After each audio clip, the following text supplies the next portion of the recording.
Jinnah or British? Who can be held responsible for breaking India?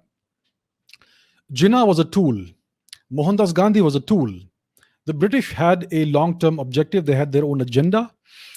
They had a very clear exit plan of exiting out of India when India became too poor and too miserable to extract anything more from.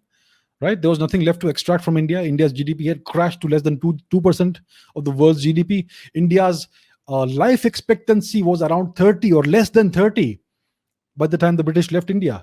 That's how that's how desperately poor and destitute India had become at the hands of the British, right?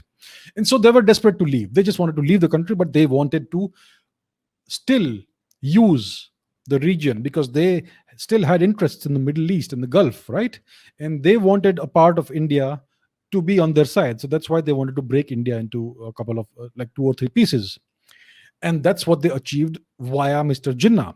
So Mr. Jinnah was merely a tool. I am by no means trying to exculpate Mr. Jinnah for his crimes against his nation and against his own conscience, because in his early career he was very much a nationalist. He was very much a secularist, a true secularist, not a fake one like the people we have today. He was a true nationalist. He fought for Hindu Muslim unity. He fought for India when he was in London. He was a true nationalist. He was a true freedom fighter. And later he betrayed his own conscience. He betrayed his own people. He betrayed his own nation. So I am by no means trying to exculpate Mr. Jinnah for his monumental crimes, especially what he did in the 1940s, the Direct Action Day and all that. But he was merely a pawn in the hands of the British. If Jinnah had not done this, they would have found somebody else to do it, right?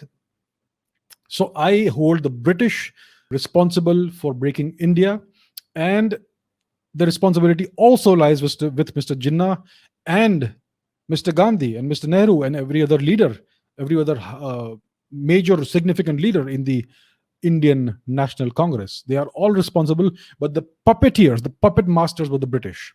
And these people were British collaborators.